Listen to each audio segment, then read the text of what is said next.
आपका स्वागत है आपके अपनी YouTube चैनल कीर्ति क्लासेस में। आज हम डिस्कस करने वाले हैं सीटेट पेपर सेकंड का मेरा फेवरेट सब्जेक्ट साइंस और उसके पेडागोजी क्वेश्चंस। लास्ट ईयर जितने भी लास्ट ईयर का आया हुआ एक प्रैक्टिस सेट है, उसी से क्वेश्चंस को हम डिस्कस कर रहे हैं और बहुत मज़ेदार क्वेश्चंस हैं और आपको बहुत मज़ा आने वाला है। तो चलिए वीडियो को शुरू करते हैं। पर हाँ, अगर आप वीडियो पर नए हैं तो वीडियो को लाइक करें, शेयर करें और प्लीज़ चैनल को सब्सक्राइब करना ना भूलें। तो चलिए टाइम ना वेस्ट करते हुए वीडियो को शुरू करते हैं।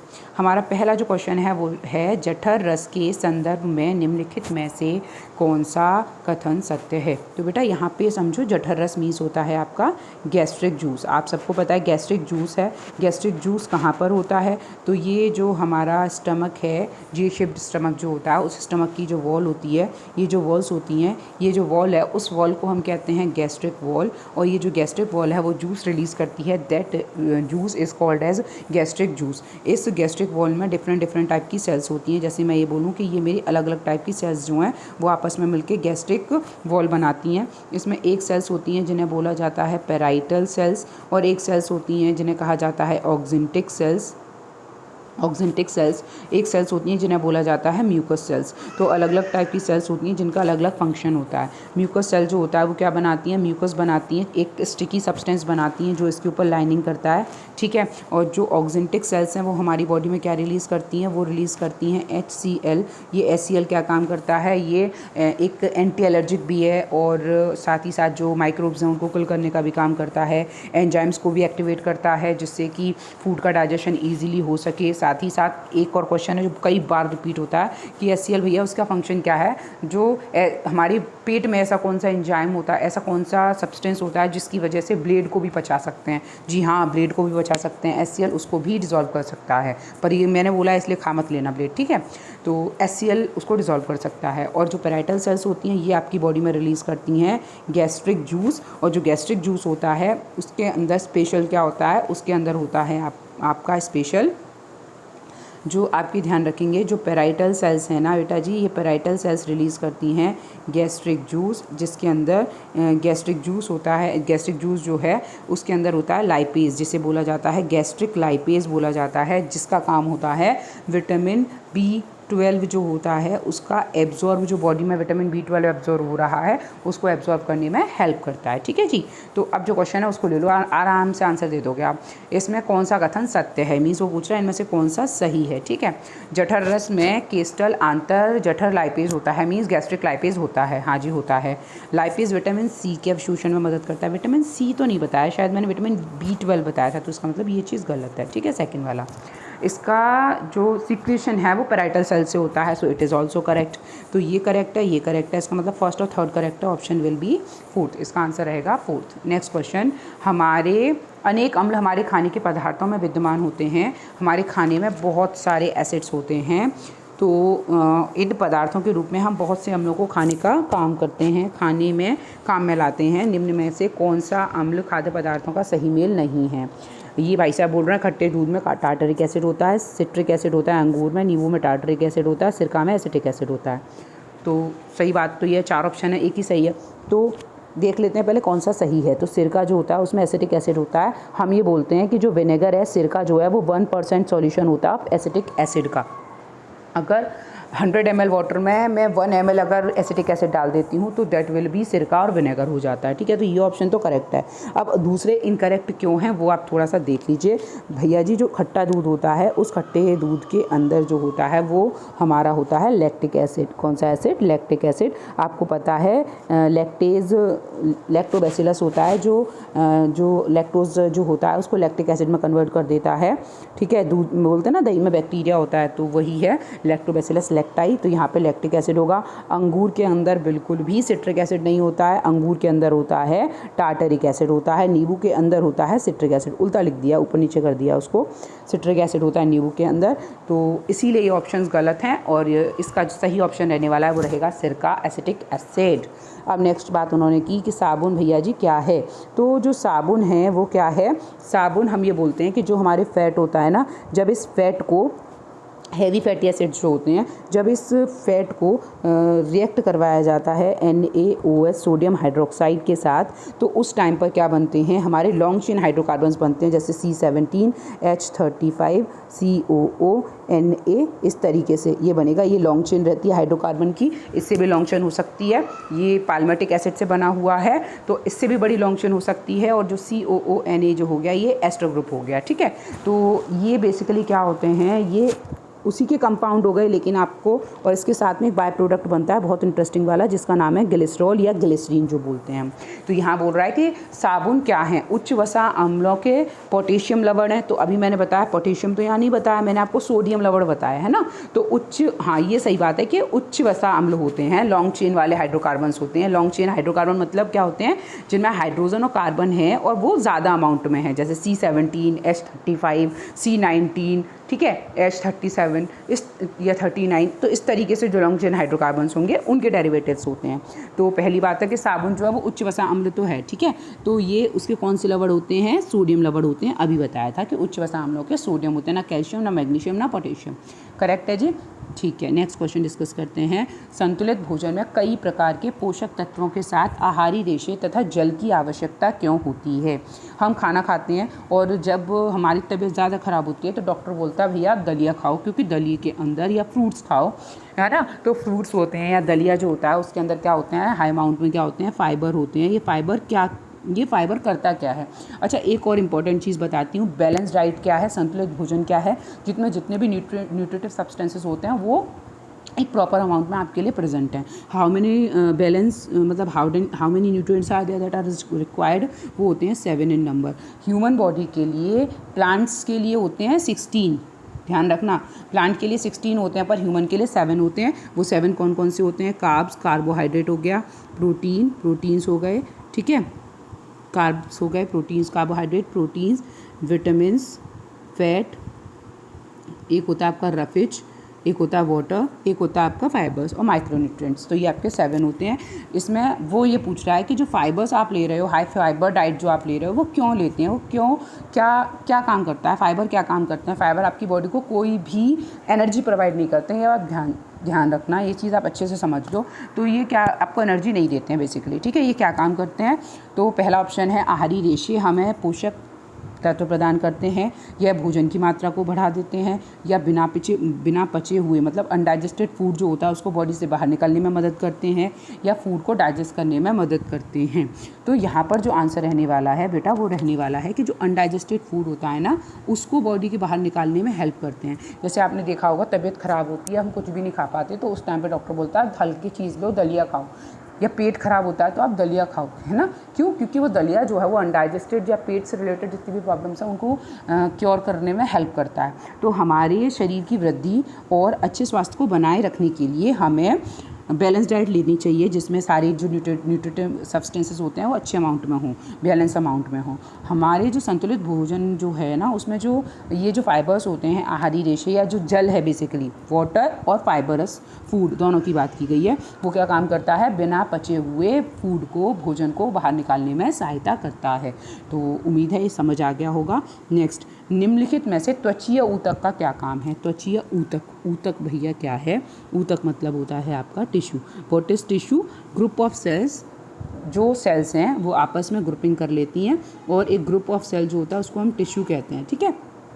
टिश्यू पेपर नहीं, ऊतक, ठीक है। ये क्या होता है, different type of tissues are there. Human के अंदर 4 डिफरेंट टाइप के होते हैं। एक होते हैं एपिथेलियल टिश्यू, जो आपकी स्किन बनाने का काम करते हैं। अब स्किन है तो प्रोटेक्शन ही करेगी, तो उन्हीं की बात की गई है। एक होते हैं आपके मस्कुलर टिश्यू, जो मसल्स के होते हैं, नर्वस टिश्यूज़ जो नर्व के होते हैं, कनेक्टिव टिश्यूज़ जो कनेक्ट करते हैं, ठीक है। तो अब यहाँ पूछ रहा है त्वचीय, मतलब ये एपिथेलियल टिश्यू की बात कर रहा है, ठीक है। पौधे के विभिन्न भागों के बाहरी परत बनाकर उनको रक्षा देते हैं, या बाहरी वातावरण में एक्सचेंज और जलवाष्प के आदान प्रदान में मदद करते हैं, या ट्रांसपिरेशन में हेल्प करते हैं, या विभिन्न प्रकार की एक्टिविटीज़ में मदद करते हैं।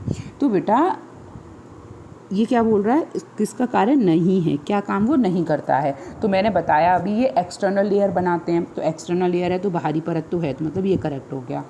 फिर अब एक्सटर्नल लेयर है, आपको पता है कि जो लीव्स हैं, लीव्स की भी एक्सटर्नल लेयर है, लीव्स के अंदर भी एपिथेलियल टिश्यूज़ जिन्हें हम कह रहे हैं, तो वो एक्सचेंज का काम भी कर रही है। और आपको पढ़ा होगा आपने, जो लीव्स होती हैं, जैसे बेटा जी ये लीफ है मेरी, इस लीफ की यहाँ सरफेस पे छोटे छोटे स्टोमेटा होते हैं जिन्हें बोला जाता है शंकन स्टोमेटा होते हैं, जो जीरोफिटिक प्लांट्स होते हैं उनमें दबे हुए होते हैं, जिसकी वजह से पानी ना निकले।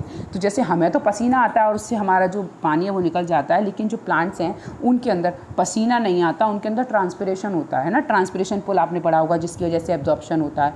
तो जो ये जो ट्रांसपिरेशन हो रहा है वो वही कहलाता है वाष्पीकरण। ठीक है, तो कौन सी एक्टिविटी, ये विभिन्न गतिविधियों में सहायक हैं। तो ये हो गया, ये अंदर वाली एक्टिविटीज़ का तो कोई मतलब नहीं है, बाकी 3 तो करेक्ट हैं ही हैं। तो कौन सा कार्य नहीं है, तो विभिन्न प्रकार की गतिविधियों में सहायक हैं, ये इसका गलत आंसर होगा। अब power house of the cell, भाई साहब मतलब लड़ुआ क्वेश्चन है और इतनी बार आता है कि बस पूछो मत आप कितनी बार आता है। ऊर्जा केंद्र power house of the cell is mitochondria. अब इनको और समझ लो, बाकी क्या है। लाइसोसोम जो होते हैं इन्हें कहा जाता है सुसाइडल बैग्स। सुसाइडल बैग्स क्यों कहते हैं इनको सुसाइडल बैग्स, क्योंकि इनके पास जैसे ये मेरा लाइसोसोम है, इसके पास डाइजेस्टिव एंजाइम यहाँ पर भरा हुआ है, यहाँ पे मेरी बहुत सारी सेल्स हैं जो बैठी हुई हैं, लेकिन ये कैसी हैं, डीजनरेटेड सेल्स हैं, ये बॉडी के बाहर निकलनी सेल्स हैं। तो ये यहाँ जाएंगे और जाने के बाद ये बस्ट हो जाएंगे और इसको डाइजेस्ट कर जाएंगे। मैं बोलती हूँ बच्चों को पढ़ाती हूँ तो मैं बोलती हूँ बेटा ये हार्पिक है। हार्पिक कैसे, गंदगी के ऊपर जब भी हार्पिक डालते हैं तो वो सारी चीज़ों को डाइजेस्ट कर जाता है, तो ये भी डाइजेस्ट कर जाता है। अब इसे सुसाइडल बैग क्यों बोला, सुसाइड मीन्स खुद को मारने वाला। अच्छा बताओ भाई साहब, ये खुद भर के गया एंजाइम, यहाँ जाके ये फूट गया, अब इसके अंदर कुछ बचा नहीं, बचा ना, ये खुद इसका अस्तित्व हो रहा नहीं रहा, इसका खुद का अस्तित्व खत्म हो गया दूसरे को साफ करने के चक्कर में। तो ये हो गया सुसाइडल बैग। तो suicidal bag of the cell हमारा कौन होता है, lysosomes. Mitochondria is power house of the cell. Energy currency जो होती है that is called as ATP। ये भी कभी कभी पूछ लेता है कि एनर्जी करेंसी क्या है, तो आप ध्यान रखेंगे ATP is the energy currency. Nucleus क्या है, तो nucleus is a brain of the cell. Cell का जो ब्रेन होता है that is nucleus. Nucleus called brain of the cell. और क्रोमोसोम्स जो होते हैं ये क्या होता है, ये आपकी बॉडी के अंदर जितने भी कैरेक्टर्स हैं ये न्यूक्लियस के अंदर होते हैं। जो आपकी बॉडी में जितने कैरेक्टर्स होते हैं वो क्रोमोसोम्स की वजह से ही होते हैं। आपकी बॉडी के अंदर 23 पेयर ऑफ क्रोमोसोम होते हैं, जिसमें से 22 पेयर जो होते हैं उन्हें ऑटोसोम्स कहा जाता है, जो आपकी बॉडी के अदर जो कैरेक्टर्स हैं उनको डेवलप करने का, जैसे स्किन कलर हुआ, लेंथ हुआ। अगर आपका 21 पेयर में दिक्कत होती है तो मेंटली रिटार्टेड बच्चे पैदा होते हैं। 5वें क्रोमोसोम पेयर में दिक्कत होती है तो उस टाइम पर जो बच्चा होता है वो बिल्ली की आवाज़ में रोता है, जिसे क्राई बेबी सिंड्रोम कहते हैं। तो ये वो है, ठीक है। और जो लास्ट पेयर होता है 23rd पेयर जो होता है that is called as sex pair, जो या तो XX होगा जी हाँ, ये तो होगा XX या होगा XY। XY होता है तो मेल होता है, XX होता है तो वो फीमेल होता है, ये आपको अच्छे से पता है। और एक और इंटरेस्टिंग फैक्ट है भाई साहब की, जो Y क्रोमोसोम है ये धीरे धीरे करके क्या हो रहा है, कम हो रहा है। अभी की रिसर्चेज आई हैं, अभी शायद 4-5 दिन पहले ही मैंने पढ़ा था न्यूज़पेपर में कि जो Y क्रोमोसोम है वो कम हो रहा है, जिसकी वजह से अब मेल होंगे ही नहीं। पर अब क्या होगा, इस Y जीन की जगह पर कोई और जीन इसका देख लिया जाएगा शायद। चलो उसकी बात नहीं करते हुए, तो इस क्वेश्चन के लिए जो हमारा आंसर रहने वाला है वो रहेगा क्या था, माइटोकॉन्ड्रिया। ठीक है। अगला, एड्रेनल कॉर्टेक्स की क्षति निम्नलिखित में से किसके श्रावण को प्रभावित नहीं करेगी। अगर जो एड्रेनल कॉर्टेक्स जो है अगर उसमें दिक्कत हो रही है तो किस चीज़ को प्रभावित नहीं करेगी वो, तो सीधी बात है भैया, इसमें आंसर रहेगा एड्रेनलिन। एड्रेनल एक ग्लैंड होती है, जैसे ये जो हमारी किडनी है इस तरीके से, ये हमारी किडनी है, ठीक है। तो इस किडनी के यहाँ पे यूरेटर है, इस तरीके से पूरा सिस्टम होता है नीचे। तो यहाँ पर हमारी ग्लैंड्स होती हैं, ये ऊपर ग्लैंड्स होती हैं किडनी के ऊपर, जिन्हें बोला जाता है एड्रेनल ग्लैंड, या जिसे बोला जाता है 3F ग्लैंड, या जिसे बोलते हैं इमरजेंसी ग्लैंड, जो रिलीज़ करती है एड्रेनलिन हार्मोन, जो इमरजेंसी कंडीशन में काम करता है। 3F का मतलब है जब आप फ्लाइट मतलब भाग रहे हो, जब आप फ्राइट मतलब जब आप डरे हुए हो, और जब आप फाइट मतलब जब आप लड़ रहे हो, उस टाइम पर आपको, मैंने नॉर्मल बोला, आप चीखो नहीं चीख पाओगे, सामने वाले ने आपको गाली दी तो आपकी जो भाई साहब जो एनर्जी है ना कुछ अलग ही लेवल की होगी। क्यों? क्योंकि उस टाइम पर आपकी बॉडी के अंदर जो एड्रेनलिन हार्मोन है वो रिलीज़ हो रहा है, इमरजेंसी ग्लैंड रिलीज़ कर रही है, 3F ग्लैंड जो वो रिलीज़ कर रही है। ठीक है। नेक्स्ट क्वेश्चन, पारा एक कांच या लकड़ी की छड़ को भिगोता नहीं है, यह दर्शाता है कि पारे के लिए ससंजक बल। अब देखो यहाँ दो बहुत टिपिकल टर्म है भाई साहब, एक है ससंजक बल और एक है आसंजक बल। इसको समझ लो, जैसे मैं ये बोलूँ कि ये मेरा मरकरी है, ठीक है, पारा होता है Mg, ये भी नहीं पता होगा बहुत से को, ये उसका वो क्या है, जो तो ध्यान रखना भैया, याद रखना Hg होता है पारा, ठीक है। और ये है इसके मॉलिक्यूल्स हैं, और ये है मेरी लकड़ी की दीवार या ग्लास की दीवार, ठीक है। अब जो ये जो मॉलिक्यूल्स हैं, मरकरी के जो मॉलिक्यूल्स हैं या मरकरी के जो ये जो हैं, इनके बीच में क्या है, एक रिलेशन है। मरकरी के बीच में क्या है, रिलेशन है, ठीक है। या फिर इनके बीच में एक फोर्स काम कर रहा है। तो जो फोर्स इन मरकरी के बीच में काम कर रहा है, या एक ही प्रकार के जो एटम्स हैं, एक ही प्रकार के जो पदार्थ जो हैं, उस पदार्थ के अणुओं के बीच में जो काम करता है उसको कहते हैं ससंजक बल। ससंजक बल मीन्स मरकरी के बीच में जो काम कर रहा है। और मरकरी और इस दीवार के बीच में जो फोर्स काम करेगा वो मेरा क्या होगा, वो मेरा होगा आसंजक बल। अब ऐसे समझो, मैंने कांच की वो ली, स्लाइड ली। उस कांच की स्लाइड पे मैंने एक ड्रॉप किसका रखा, पानी का रखा, एक ड्रॉप वाटर मॉलिक्यूल का रखा। तो वाटर मॉलिक्यूल क्या काम करता है, वो ग्लास को हक कर लेता है, एकदम फैल जाता है उसके ऊपर और पूरा उसको बहुत अच्छे से क्या करता है, हक करने की कोशिश करता है। इसका मतलब वाटर मॉलिक्यूल क्या काम कर रहा है जो वाटर मॉलिक्यूल है वो क्या काम कर रहा है, वो जो स्लाइड है ना, उस स्लाइड से बहुत प्यार दिखा रहा है उस पे, मीन्स उन दोनों के बीच में जो फोर्स ऑफ अट्रैक्शन है वो उसको शो कर रहा है। सो दैट इज असंजक बल। असंजक मीन्स दो डिफरेंट टाइप के जो पदार्थ हैं, सब्सटेंसेज हैं, उनके बीच का जो प्यार है, जो उनके बीच का जो रिलेशन है, या उनके बीच का जो फोर्स है। और जो सेम टाइप के जो पदार्थ के अंदर जो सेम टाइप के एक ही पदार्थ की बात करेंगे तो वो होता है ससंजक बल। उम्मीद है अब तो समझ में आ गया होगा। तो आपने देखा कि जो ये मरकरी के मॉलिक्यूल्स हैं, उनके बीच में इतना ज़्यादा प्रेम है कि उन्हें कोई मतलब ही नहीं है कि बाहर की बाउंड्री क्या कर रही है, क्या नहीं कर रही। इसका मतलब क्या है कि मरकरी के बीच का जो ससंजक बल है ना बेटा जी, वो ज़्यादा होगा किससे, इन दोनों के, मीन्स मरकरी और दीवार के आसंजक बल से। तो ऑब्वियसली ऐसे समझ लो कि आसंजक बल से ससंजक बल ज़्यादा होगा, ठीक है। ऑप्शन देखो, इसमें आसंजक बल अधिक है, नहीं। इसमें आसंजक बल कम है, चलिए। इसमें आसंजक बल बराबर है या शून्य है। तो ये आपको पता है, इसमें जो आसंजक बल है ना बेटा वो कम है। क्यों, कौन सा बल ज़्यादा है, ससंजक बल ज़्यादा है। ससंजक मतलब मरकरी वालों के बीच में प्रेम ज़्यादा है, और मरकरी और जो क्या है, वॉल है, उनके बीच का प्रेम क्या है, वो कम है थोड़ा सा। तो पारे के अणुओं के बीच ससंजक बल पारे तथा कांच या लकड़ी के अणुओं पर लगने वाले आसंजक बल से क्या होता है, अधिक होता है। वही वाली बात हो गई यहाँ पे, ठीक है। आसंजक बल से अधिक होता है। ये देखो, ससंजक बल जो है वो आसंजक बल से अधिक है, वही बात हो गई। चलो, आंसर इसके लिए रहेगा ए, भी नहीं रहेगा, ठीक है।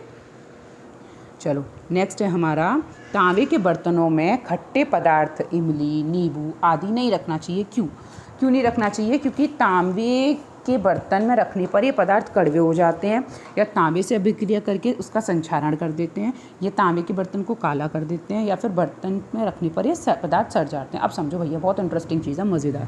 साइंस को तो टेंशन लेके पढ़ना ही नहीं है कभी। साइंस तो इतनी मेरी फेवरेट है ना, बस पूछो मत, ईजिली हो जाती है, थोड़ा समझना रहता है बस। तांबे को बोलते हैं बेटा जी कॉपर, ठीक है, हाँ कॉपर ही बोलते हैं, ठीक है। कॉपर मतलब कॉपर हो गया हमारा एक मेटल।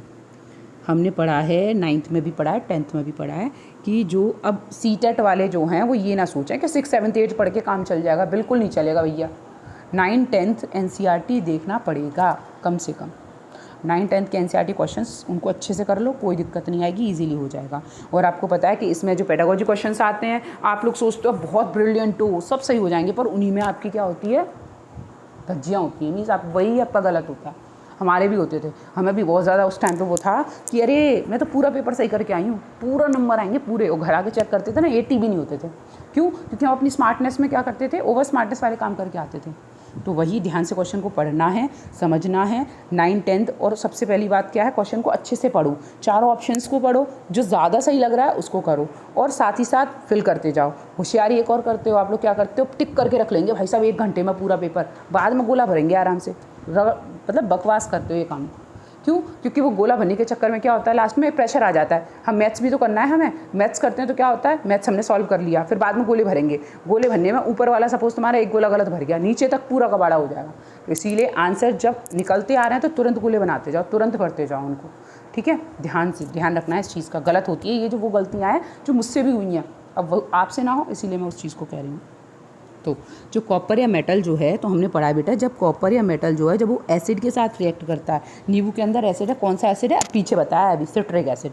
तो जो कॉपर जो है ना उसमें एसिड है, कॉपर जब एसिड के साथ रिएक्ट करता है तो बेटा क्या बनता है, सॉल्ट बनता है और हाइड्रोजन गैस रिलीज होती है। ये हमने पढ़ रखा है, 9th में पढ़ा है, 10th में भी पढ़ा है। एसिड बेसिस सॉल्ट उठाओगे 10th में मिल जाएगा, उसमें दे रखा है ये चीज़, ठीक है।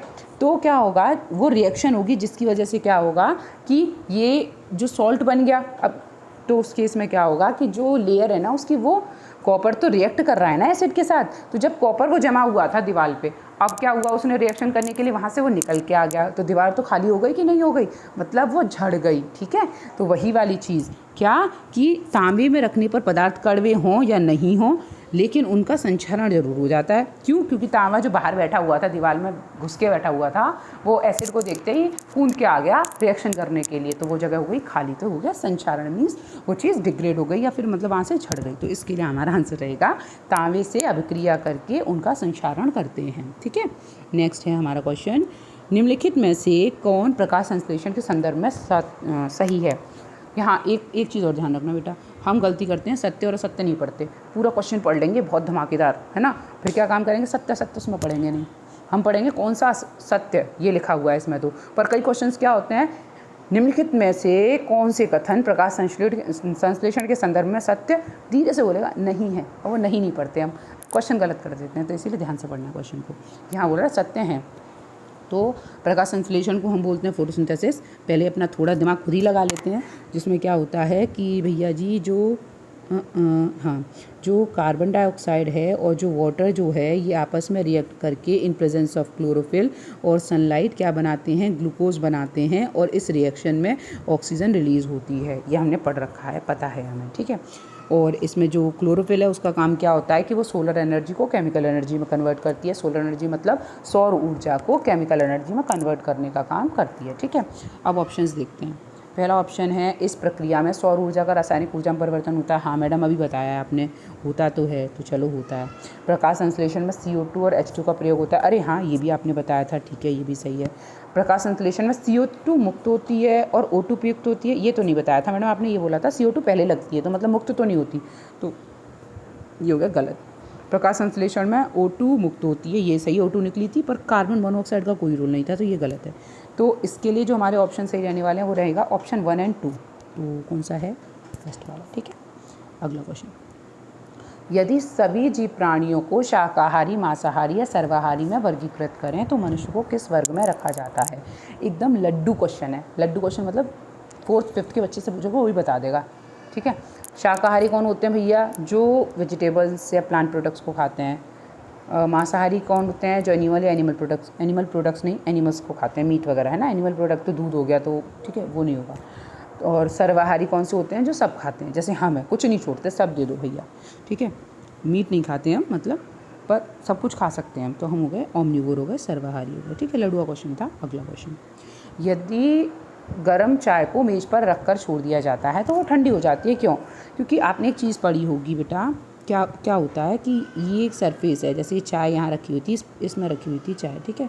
तो जितना ज़्यादा सरफेस एरिया होगा, ये वाला एरिया जितना ज़्यादा होगा, ये सरफेस एरिया जितना ज़्यादा होगा, आपने देखा, आपको कहीं बाहर जा रहे हो, अब ठीक है, स्कूल जाते हैं, ज़्यादातर टीचर्स ही देख रहे हैं ये वीडियो, तो अब स्कूल जाते हो, अब स्कूल जा रहे हो तो क्या हो रहा है भैया कि चाय पीनी है, ठीक है, और बहुत ज़्यादा टाइम हो रहा है, तो जैसे मैं करती हूँ, जब मैं बहुत ज़्यादा लेट हो रही होती हूँ तो मैं क्या काम करती हूँ, उसको प्लेट में करके रख देती हूँ चाय को, चाय बहुत जल्दी ठंडी हो जाती है, ठीक है। एग्जाम्पल दे रही हूँ एक आपको।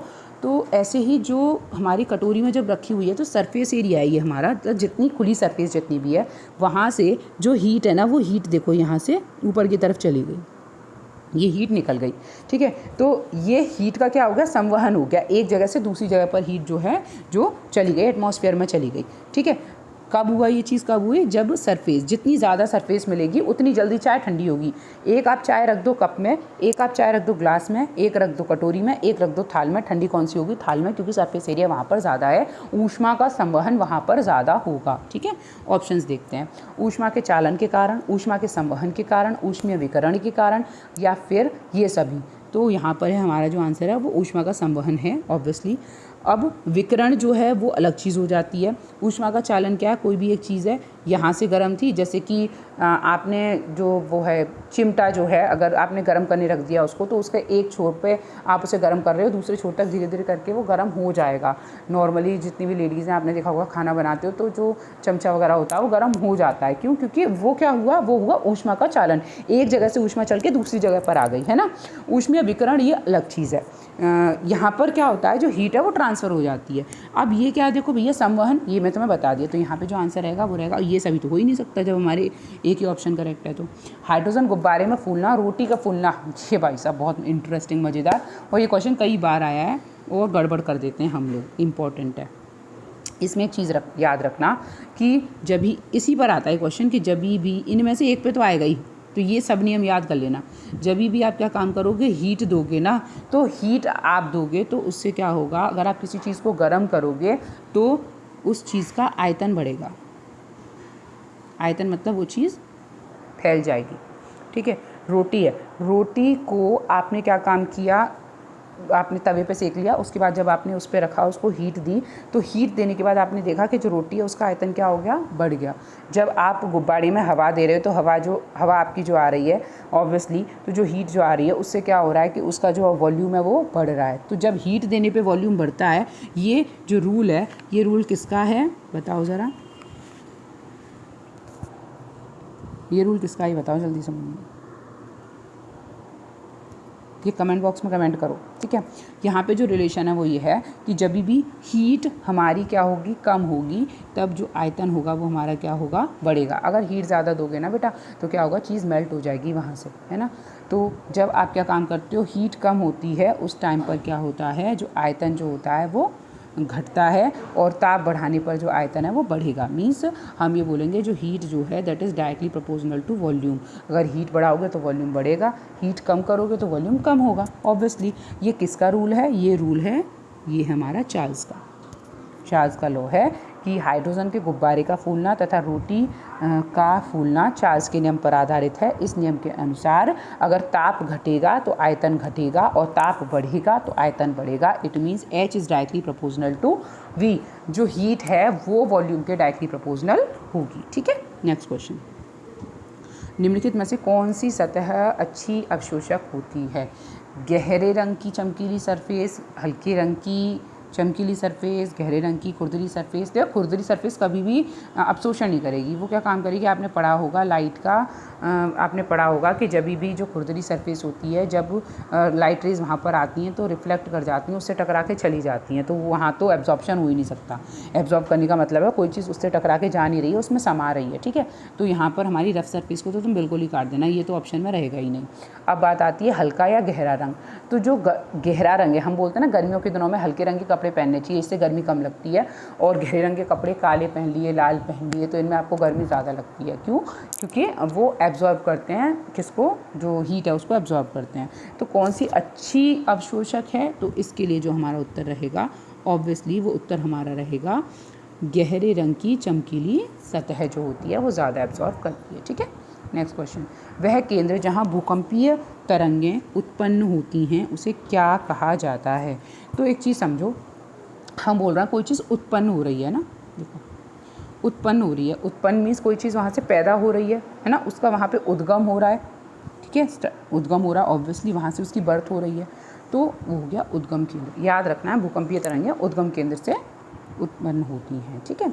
अच्छा, इसमें एक और चीज़ है, थोड़ा सा समझ लो कि पृथ्वी जो भूकंप है ना, वो पृथ्वी की सतह के नीचे जो कंपन होता है, वाइब्रेशन जो होता है, या फिर किसी की जो ट्रेन है ना, आपने देखा होगा ट्रेन जब आती है तब बहुत ज़ोर से, जब ट्रेन आती है तो आपने देखा है ट्रेन की पटरियाँ जो होती हैं उनमें बहुत ज़ोर से वाइब्रेशन होता है। तो वो जो स्थिति जो हमारी जो है वो एक तरीके से क्या है, भूकंप तरंगें हैं। तो वो हमेशा कहाँ से उत्पन्न होती हैं, उद्गम केंद्र जो होता है उसका इनिशिएशन पॉइंट जो होता है वहाँ से उत्पन्न होती हैं। अगला क्वेश्चन हमारा भारी, ये मज़ेदार क्वेश्चन है, बहुत ईजी भी है और अच्छा भी क्वेश्चन है, मुझे अच्छा लगा ये क्वेश्चन। भारी बोझा उठाने वाले कुली सदैव अपने साथ एक वो रखते हैं, कुली मूवी आई थी, एक अंगोछा टाइप का रखते हैं, वो उसका वो गोला गोला सा बना के सिर के ऊपर रख लेते हैं, है ना, लपेट कर रख लेते हैं। वो क्यों करते हैं ऐसा? क्योंकि देखो आपने एक चीज़ पढ़ी है बेटा, थोड़ा सा समझाऊंगी इसमें। आपने पढ़ा है फोर्स, पढ़ा है फोर्स क्या होता है, फोर्स होता है किसी भी चीज़ का पुल या फिर पुल और पुश। आप किसी चीज़ को अपनी तरफ खींच रहे हो या उस चीज़ में धक्का दे रहे हो, तो मैं उसे क्या बोलूँगी, उसे मैं बोलूँगी कि भैया वो मेरा क्या है, वो मेरा फोर्स है। ठीक है। अब ये एक कोई दीवार है, इस दीवार पे आपने एक पॉइंट पे, ये पॉइंट है, ये पॉइंट, इस पॉइंट पे अगर आप फोर्स लगा रहे हो, इस दीवार पे एक ही जगह पे आप क्या कर रहे हो, एक पॉइंट पे अगर आप फोर्स लगा रहे हो, तो एक पॉइंट यूनिट एरिया में अगर आप फोर्स लगाते हो तो उसे बोला जाता है प्रेशर। ये आपको पता है। ठीक है। दाब, जिसको बोला जाता है दाब, मतलब अगर फोर्स जो लगाया जा रहा है वो कहाँ लगाया जा रहा है, एक यूनिट एरिया जो है वहाँ पर अगर आप लगा रहे हो तो उससे क्या होता है, उसे हम क्या कहते हैं, दाब कहते हैं, फोर्स कहते हैं। ठीक है। इसकी यूनिट क्या होती है, ये पूछ लेता है कभी कभी। इसकी यूनिट होती है पास्कल। किसकी, जो दाब जो है, जो प्रेशर जो है, उसकी जो यूनिट होती है वो मेरी पास्कल होती है। ठीक है। अब इसकी एक बात ध्यान रखना कि जो भैया प्रेशर होता है, प्रेशर जो होता है वो इनडायरेक्टली प्रोपोर्शनल होता है एरिया के, या सरफेस एरिया जो होता है उसके।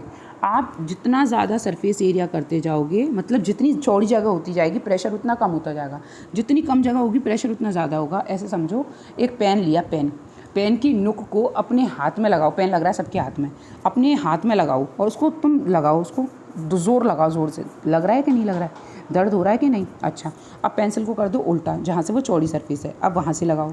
दर्द हो रहा है, पर उतना नहीं हो रहा होगा या उतना फ़र्क नहीं पड़ रहा होगा। क्यों? क्योंकि जो पेन की निब है वहाँ पे जो देखो सरफेस एरिया, जो उसका पॉइंट का जो एरिया है वो कम है, और एरिया जितना ज़्यादा बढ़ाओगे प्रेशर उतना, एरिया जितना कम है प्रेशर उतना ज़्यादा है।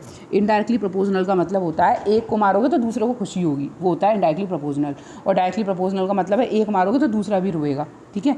तो यहाँ पे एक वो जो है हमारा जो प्रेशर जो है वो कब ज़्यादा होगा, प्रेशर तब ज़्यादा होगा जब एरिया, सरफेस एरिया क्या होगा, कम होगा। ये आप समझ गए होंगे इस चीज़ को। तो वो क्या काम करते हैं, जब आप किसी भी चीज़ को सिर के ऊपर रखते हैं ना डायरेक्ट, तो प्रेशर ज़्यादा लगता है, तो वो क्या काम कर देते हैं, वो अंगूठे का वो मेड्रा सा बना के, गोला गोला सा बना के सिर पर रख लेते हैं, जिसकी वजह से सरफेस एरिया बढ़ जाता है। और सरफेस एरिया बढ़ गया ऑब्वियसली, तो क्या होगा, जो प्रेशर है वो कम फील होगा और कम लगेगा। ठीक है। तो ऑप्शन देखो, बोझ के प्रनोट को घटा देते हैं, बोझ कम हो जाएगा भैया, 10 किलो की चीज़ 5 किलो की हो जाएगी, ऐसा तो नहीं हो सकता। संभावित चोट से और उसके चोट नहीं लगेगी, है ना। उसके सिर का बोझ के संपर्क क्षेत्र को बढ़ा देता है। सिर जो है और बोझ जो है उसके बीच में आ जाता है, जिससे कि उसका संपर्क क्षेत्र जो होता है उसको बढ़ा देता है, मीन्स को बढ़ा लेते हैं, या अपने सिर के बोझ द्वारा लगाए गए बल को घटा देते हैं, या सिर पे जो बोझ है वो कम हो जाता है। तो इसके लिए जो सबसे ज़्यादा जो सुटेबल आंसर है जो मुझे लगता है वो रहेगा कि बोझ के संपर्क क्षेत्र को बढ़ा लेते हैं, सरफेस एरिया बढ़ा लेते हैं, जिससे कि प्रेशर कम हो जाता है। ठीक है बेटा जी, चलो समझ आ गया होगा वैसे तो। ठीक है, वो ध्यान रखना, P is indirectly proportional to A। ठीक है, लिख लेना जो चीज़ आपको नहीं लग रही है। आहार नाल का कौन सा भाग है जो यकृत से पित्त रस को ग्रहण करके पित्ताशय में संग्रहित करता है? बहुत टिपिकल वर्ड्स हैं। ठीक है, मैंने खुद दिक्कत हो जाती है। एलिमेंट्री कैनाल का वो कौन सा पार्ट है जो यकृत मतलब जो लिवर जो है उस लिवर से, ऐसे इजी लगेगा तुम्हें भी, लिवर से पित्तरस मतलब बाइल जूस को इकट्ठा करके और पित्ताशय में संग्रहित करता है। तो एक चीज़ समझो, हमारा जो लिवर जो है वो बाइल जूस निकालता है। बाइल जूस जो होता है उसका काम होता है, यहाँ देख लो थोड़ा सा, इमल्सिफिकेशन ऑफ फैट। इमल्सिफिकेशन का मतलब होता है फैट के बड़ी बड़ी गोलियों को, फैट की छोटी गोलियों, इस तरीके से छोटी गोलियों में तोड़ने का जो काम होता है वो मेरा किसका होता है, उसे इमल्सिफिकेशन ऑफ फैट कहते हैं, जो हमारा होता है किसका, बाइल जूस का काम होता है, ये जो बाइल जूस जो लिवर ने बनाया है।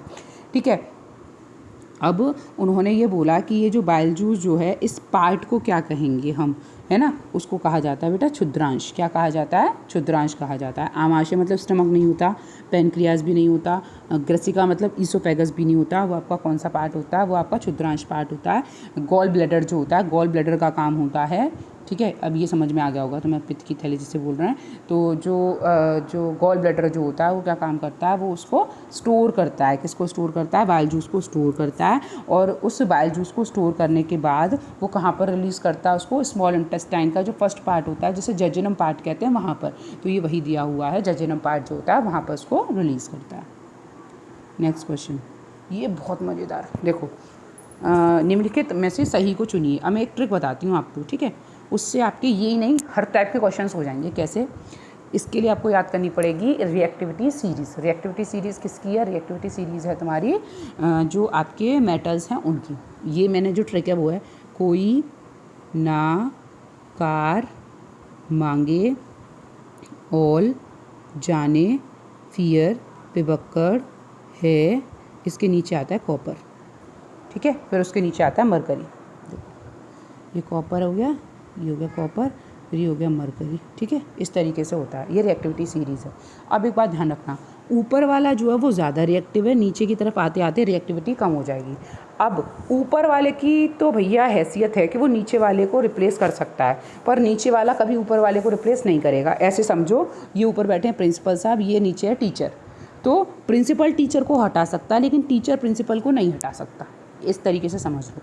रिएक्टिविटी सीरीज़ याद कर लेना, कोई ना कार मांगे ऑल जाने फियर पिबक्कड़ है। और जो आपकी अच्छी सी ट्रिक जो आपसे बन जाए वो, पहला एल्यूमिनियम और कॉपर। कॉपर किसको हटाना चाह रहा है? कॉपर हटाना चाह रहा है एल्यूमिनियम को, मतलब कॉपर को एल्यूमिनियम से ऊपर होना चाहिए। ये देखो कॉपर है भाई साहब नीचे, क्या कॉपर की हैसियत है कि वो एल्यूमिनियम को हटा दे? बिल्कुल नहीं हटा पाएगा। क्यों? क्योंकि वो ऊपर है। अब यहाँ पर है Fe और Zn। अब Zn हटाना चाह रहा है Fe को, ऊपर वाला नीचे को हटाना चाह रहा है। हाँ बिल्कुल हटा देगा, ऊपर वाला बंदा नीचे वाले को हटा सकता है। ठीक है, तो ये तो प्रोसेस हो जाएगी। ये देखो ये गई, तो ये प्रोसेस हमारी हो जाएगी। ठीक है, दूसरा वो बोल रहा है Cu हटाना, Cu को कौन हटाना चाह रहा है? Fe। Cu यहाँ पर है, Fe यहाँ पर है, मतलब ऊपर वाला नीचे वाले को हटाना चाह रहा है। हाँ हो जाएगी। एल्यूमिनियम, जिंक हटाना चाह रहा है एल्यूमिनियम को, जिंक कहाँ? ये, और एल्यूमिनियम इसके ऊपर हो गया ऑब्वियसली, तो ये इसको नहीं हटा पाएगा, तो ये हो गया गलत। तो इसमें पूछ रहा है जो संभव है वो कौन सी है, तो सेकंड और थर्ड वाली जो है वो संभव है। देखो सेकंड और थर्ड, तो ऑप्शन हो गया इसके लिए पहला। समझ में आ गया होगा, स्क्रीनशॉट ले लेना जो पीछे जो बताया अभी उसका। ठीक है, आगे, यदि आपसे भली भांति प्रकाशित पेंटिंग में प्रतिबिंब को दीवार पर प्रक्षेपित करने के लिए कहा जाता है, तो इस उद्देश्य के लिए निम्नलिखित में से प्रकाशीय युग्मित युक्तियों में से चुनेंगे। यहाँ पे एक चीज़ समझ लो थोड़ा सा, यहाँ लाइट वाला चैप्टर है, बहुत इंपॉर्टेंट है, 1 या 2 क्वेश्चन आते ही आते हैं। 6 में भी है चैप्टर, 7th में भी है, 8th में भी है, तो अगर पढ़ोगे तो बहुत मज़ेदार चैप्टर है। और अच्छे से पढ़ना है तो 10th की NCERT उठा लेना, उससे पढ़ लेना।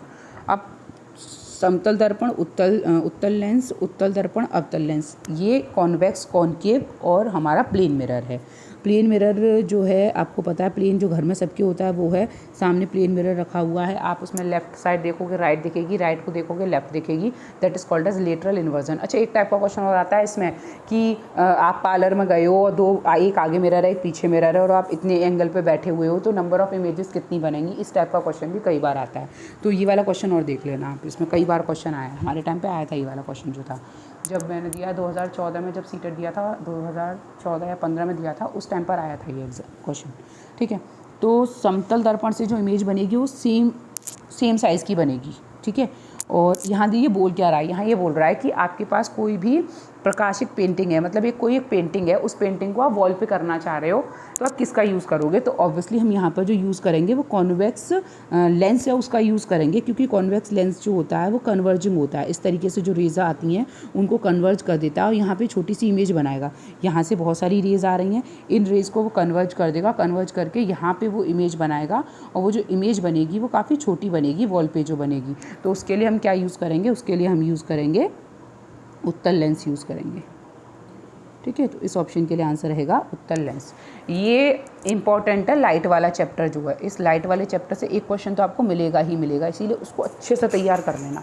ठीक है, नेक्स्ट, अपरा, प्लेसेंटा का कौन सा काम नहीं है? प्लेसेंटा क्या होता है ये आपको पता होगा, सबको, होशियार बच्चे हैं सब, नहीं है। तो देखो आपने देखा होगा कि जब मदर प्रेग्नेंट, जब मतलब मदर तो ऑब्वियसली प्रेग्नेंट होती है, जब कोई एक लेडी प्रेग्नेंट होती है तो उसमें क्या होता है, कनेक्शन बनता है मदर और ये बेबी है, सपोज़ इस बेबी के बीच में, ये मेरा B for baby and M for mother, इन दोनों के बीच में क्या बनता है? कनेक्शन बनता है। इस कनेक्शन को, ये जो कनेक्शन है, this is called as placenta. और ये जो होती है ये कॉर्ड बनती है, इसे हम कहते हैं एम्ब्रिकल कॉर्ड। ये देखा था ना हमने, एक वो मूवी आई थी, कौन सी थी, 3 इडियट्स, उसमें वो बोलता है ना, वो जो वाइट कलर की कॉर्ड निकलती है जिसको वो चिमटी लगा के कट करता है, वो है ये एम्ब्रिकल कॉर्ड। तो यहाँ पर क्या है कि ये जो प्लेसेंटा है, इस प्लेसेंटा का काम होता है कि मदर और बेबी के बीच का कनेक्शन होता है। सेकंड, जो भी एसेंशियल चीज़ें हैं, फूड है, न्यूट्रिएंट्स हैं, या फिर जो भी अच्छी अच्छी चीज़ें हैं जो मदर ने लिया है, वो बेबी तक इसी प्लेसेंटा के थ्रू जाता है। जो बेबी के अंदर जो वेस्ट होते हैं, नाइट्रोजनस वेस्ट हैं, इम्प्योरिटीज़ हैं, अनवांटेड सब्सटेंसेस हैं, वो भी इसके थ्रू बाहर निकलते हैं। ठीक है, अब इनमें से कौन सा उसका फंक्शन नहीं है? भ्रूण को ऑक्सीजन और पोषक तत्वों की आपूर्ति को सुनिश्चित करता है। तो हाँ भैया, ये तो सही है कि वो न्यूट्रिटिव सब्सटेंस है, न्यूट्रिशन देने का काम करता है। एस्ट्रोजन को स्रावित करता है, हाँ एस्ट्रोजन भी रिलीज़ करता है, मतलब फीमेल हार्मोन है एस्ट्रोजन, वो भी रिलीज़ करता है। और ये कार्बन डाइऑक्साइड अपशिष्ट पदार्थों के निष्कासन में भी अहम है। हाँ, मैंने बताया था भी आपको कि जो बेबी जो है उससे जितने भी अनवांटेड सब्सटेंसेस आएंगे, जितने भी हार्मफुल सब्सटेंसेस आएंगे, वो प्लेसेंटा के थ्रू ही बेबी से मदर तक आएंगे। और प्रसव पीड़ा के दौरान ऑक्सीटोसिन रिलीज़ करता है। तो बेटा ये ध्यान रखना, ये इसमें और नहीं है। क्यों? क्योंकि जो ऑक्सीटोसिन रिलीज़ करने का काम है वो होता है पिट्यूटरी ग्लैंड का।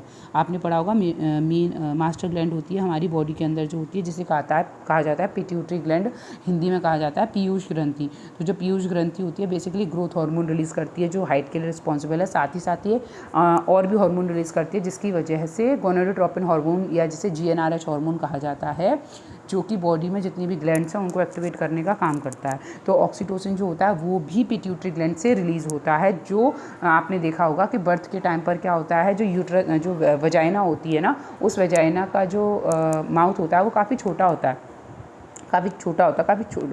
सर्विकल माउथ वगैरह छोटा होता है। लेकिन जब बच्चा हो रहा है, बर्थ हो रहा है, तो उसका साइज़ काफ़ी ज़्यादा बड़ा हो जाता है। तो that is due to the oxytocin. Oxytocin का काम होता है वो कॉन्ट्रैक्शन और रिलैक्सेशन के टाइम पे उसको मैनेज करने का। तो उसका काम पिट्यूटरी ग्लैंड का हो गया। तो इसीलिए यहाँ पर जो ऑप्शन गलत है वो रहेगा हमारा 4th वाला। ठीक है, नेक्स्ट क्वेश्चन, अन्वेषण विधि में। अब यहाँ से हमारे शुरू होते हैं पेडागोजी क्वेश्चन, सारे लास्ट 10 क्वेश्चन। 20 जो होते हैं वो इसमें लगभग 20 जो आते हैं वो आते हैं इनके आपके जो उसके क्वेश्चंस होते हैं, कहना चाहिए आपके उसके कोर्स वाले क्वेश्चंस होते हैं आपके 6th 7th 8th 9th 10th इनसे क्वेश्चंस आ जाते हैं। और बाकी जो क्वेश्चंस रहते हैं 10 क्वेश्चंस जो हैं पेडागोजी क्वेश्चंस होते हैं, तो वो मोस्टली सबके सही हो जाते हैं और ओवर स्मार्ट बच्चों के गलत हो जाते हैं। तो देखते हैं आप स्मार्ट हैं ओवर स्मार्ट हैं, वो देखिए और डिस्कस खुद ही डिसाइड कीजिए। तो अन्वेषण विधि के संदर्भ में गलत कथन है। अन्वेषण का मतलब होता है कि डिस्कवरी करना किसी चीज़ की, है ना। तो जो डिस्कवरी करने वाली जो चीज़ है उसके बारे में क्या चीज़ गलत है। इस विधि में छात्र में सोचने, विचारने, निरीक्षण करने, परीक्षण कर निष्कर्ष निकालने की शक्ति का विकास होता है। ठीक है, मतलब अगर आप किसी चीज़ को खोज रहे हो, डिस्कवरी कर रहे हो, तो उससे इन सब चीज़ों का डेवलपमेंट होता है। सेकंड, छात्र निष्क्रिय रहते हैं, मतलब क्षेत्र इनएक्टिव हो जाते हैं भैया।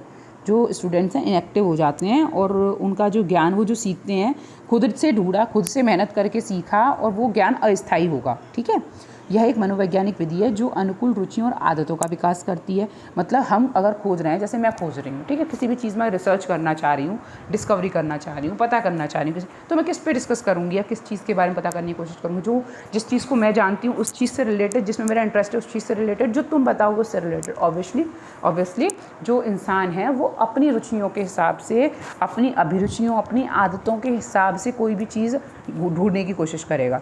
वैज्ञानिक अभिरुचि और दृष्टिकोण, ऑब्वियसली आपके अंदर एक स्पेशल टाइप की मतलब एक आपके अंदर अभिरुचि और दृष्टिकोण पैदा होगा। तो इसके लिए आंसर है लड्डू क्वेश्चन था। छात्र निष्क्रिय रहते हैं तो इनएक्टिव रहने का मतलब नहीं है, एक्टिव हो जाएंगे ऑब्वियसली जब खुद से काम करना है। तो विज्ञान शिक्षण में निदानात्मक परीक्षण का क्या उद्देश्य होता है।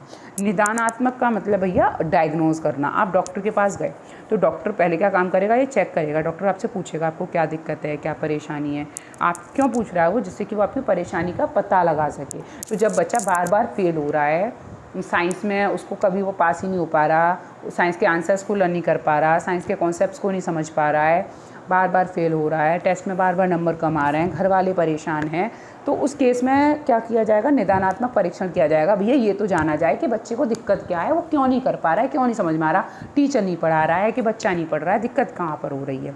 तो कमज़ोरियों का पता लगाना, कमज़ोरियों को दूर करना, उपचारात्मक सुझाव देना या उपरोक्त सभी।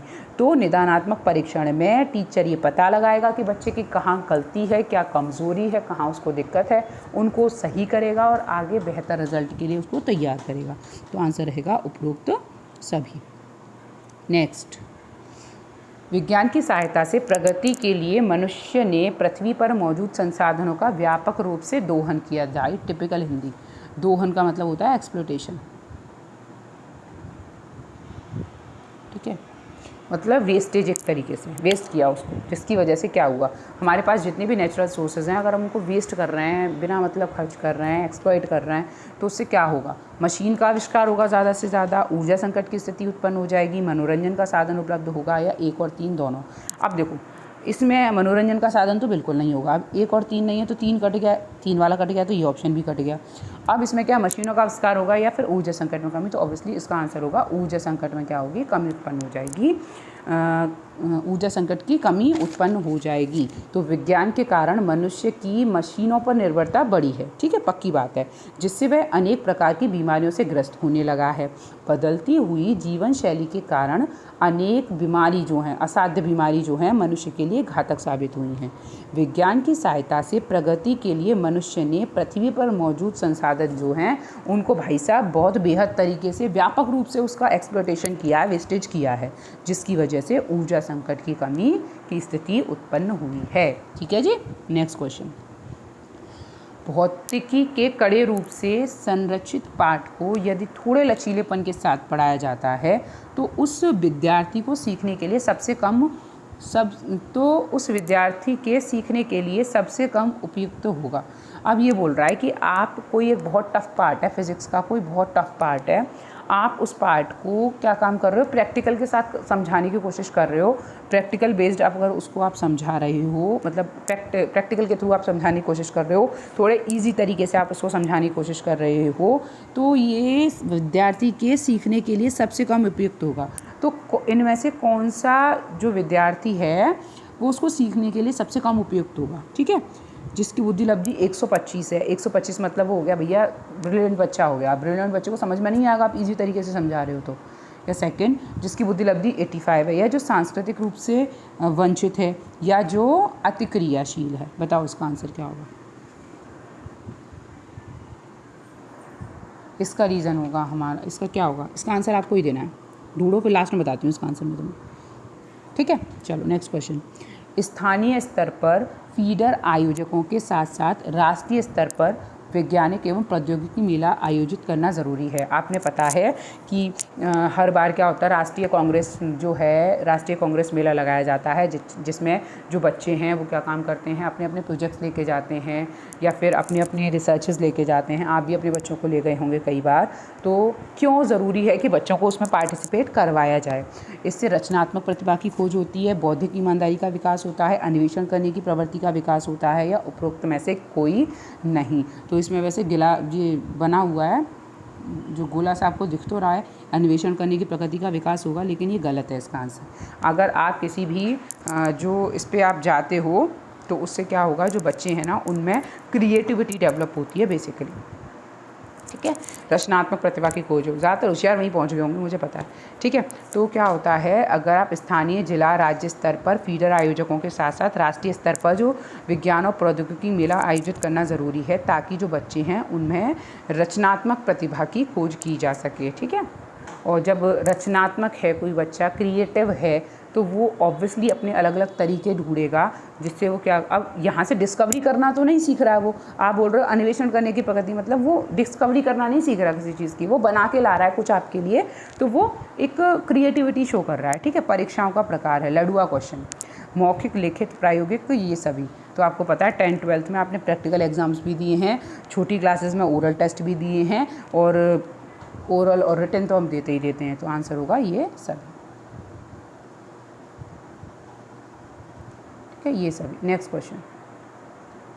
विज्ञान शिक्षण के व्याख्यान के प्रयोग की क्या प्रमुख समस्या है।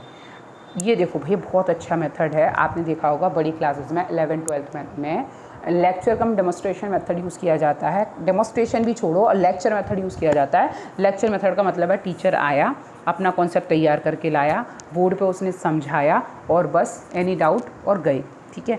मतलब उसको कोई मतलब नहीं है कि बच्चों को कितना समझ में आ रहा है या नहीं आ रहा है, वो बस अपना लेक्चर जो उसने तैयार किया है उसी लेक्चर को वो एक्सप्लेन करेगा, उससे रिलेटेड क्वेश्चंस के आंसर देगा। सॉरी।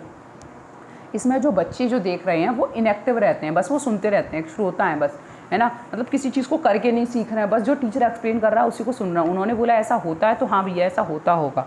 तो अब इसकी प्रमुख समस्या क्या है। अच्छा, एक और चीज़, जब लेक्चर कम डेमोस्ट्रेशन मेथड होगा ना तो उसमें ज़्यादा पैसा लगेगा आपका कुछ मेथड, तो अब इसमें बोला कौन सी इसमें समस्या सही है आपकी, ये खर्चीली होती है? नहीं, बिल्कुल खर्चीली नहीं है, फ्री में हो जाता है। अध्यापक के कार्य को आसान बनाती है, अध्यापक का कार्य तो आसान होता ही ऑब्वियसली। व्यक्तिगत भिन्नताओं को निकारती है या बहुत प्रभावी है? प्रभावी बिल्कुल नहीं है। काम को आसान तो बनाती है लेकिन व्यक्तिगत भिन्नताओं को नकारती है। व्यक्तिगत भिन्नता मतलब जो अच्छा बच्चा है वो तो समझ जाएगा कि टीचर क्या कहने की कोशिश कर रहा है, लेकिन जो थोड़े वीक बच्चे होते हैं उनको अलग अलग तरीके से सिखाना होता है, अलग अलग एग्जाम्पल से बताना होता है, कभी कभी करके भी बताना होता है, करके दिखाना होता है। वीडियोज़ होती हैं, ऑडियोज़ होती हैं या फिर TLM होते हैं, उनकी हेल्प से सिखाना होता है, बताना होता है। तो अगर आप लेक्चर के मेथड से आप पढ़ा रहे हो तो सबके लिए तो वो चीज़ उपयुक्त नहीं होगी। तो इसके लिए जो हमारा सबसे बेहतर उत्तर रहेगा वो रहेगा व्यक्तिगत भिन्नताओं को नकारती है। अन्वेषण विधि का सिद्धांत है वही खोज करने वाला, करके सीखना, मनोवैज्ञानिक दृष्टिकोण, क्रियाशीलता, ये सभी। तो इसके लिए लड्डू क्वेश्चन है, ये सभी आंसर रहेगा।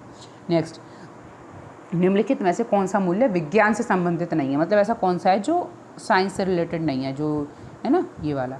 बौद्धिक मूल्य, सांस्कृतिक मूल्य, सामाजिक मूल्य, पारिवारिक मूल्य। तो जो विज्ञान जो है वो आपको पारिवारिक मूल्य नहीं सिखाती है ना, पारिवारिक मूल्य से उसका कोई भी मतलब नहीं है। ठीक है, नेक्स्ट क्वेश्चन है आपका, एक उच्चतर कक्षा के बच्चे शोध कार्य करते हैं, मीन्स डिस्कवरी करते हैं किसी चीज़ के बारे में या फिर कुछ जानने की कोशिश करते हैं, तो शिक्षक को जिस मुख्य समस्या से जूझना पड़ता है वो क्या है? तो टीचर को सबसे ज़्यादा प्रॉब्लम किस चीज़ में फेस करनी पड़ती है? पब्लिक पुस्तकालय का सहयोग प्राप्त करना, कि भैया जो बुक्स वगैरह हैं, जो वहाँ का जो लाइब्रेरी है उसका आपको सहयोग प्राप्त करना, ये आपके लिए सबसे बड़ी समस्या है। बच्चों को नकल करके विश्वकोशों व पुस्तकों के संदर्भशः शब्दशः उतारने से रोकना एवं प्रभावी तरीके से उनका मार्गदर्शन करना। मतलब बच्चों को रोकना कि जैसे कि यहाँ शोध कार्य से मतलब हो गया जब बच्चे PhD कर रहे हैं, तो जब PhD करते हैं तो हमें अपनी थीसिस लिखनी पड़ती है ना, या फिर जब वो बच्चा अपना कोई भी वो कर रहा है ना तो उसको अपना लिखना, रिसर्च के बारे में लिखना होता है। तो नॉर्मली बच्चे क्या काम करते हैं कि नेट से देखा और कॉपी पेस्ट किया और उतार दिया, ये चीज़ करते हैं। तो वही वो चीज़ बोल रहा है कि बुक्स जो बच्चे के लिए बुक्स अवेल करवाना उसको सबसे बड़ी दिक्कत हो जाती है, या नकल करके विश्वकोश और उतारने से रोकना, उनको बोलना कि नहीं बेटा आपको चीटिंग नहीं करनी है, आपको कट कॉपी पेस्ट नहीं करना है और मैं तुम्हें बताऊंगा इस तरीके से करो, खुद तुम करो, इस चीज़ में उसको दिक्कत सबसे ज़्यादा होगी।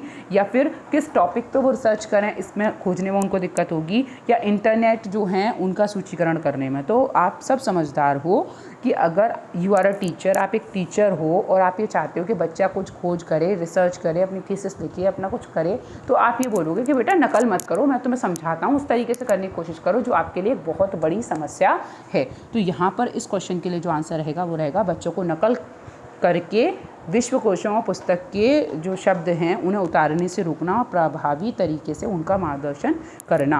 अच्छा, पीछे वाला जो क्वेश्चन था उसका जो आंसर है वो है जिसकी बुद्धिलब्धि 85 से कम है। ठीक है, इस वीडियो के लिए इतना ही। उम्मीद है आपको वीडियो बहुत पसंद आया होगा। अगर वीडियो पसंद आया है तो प्लीज़ लाइक करें, शेयर करें और सब्सक्राइब करें। अगली वीडियो के साथ जल्दी मिलेंगे, तब तक के लिए बाय। अपना ध्यान रखिए और मन लगाकर पढ़ाई करिए।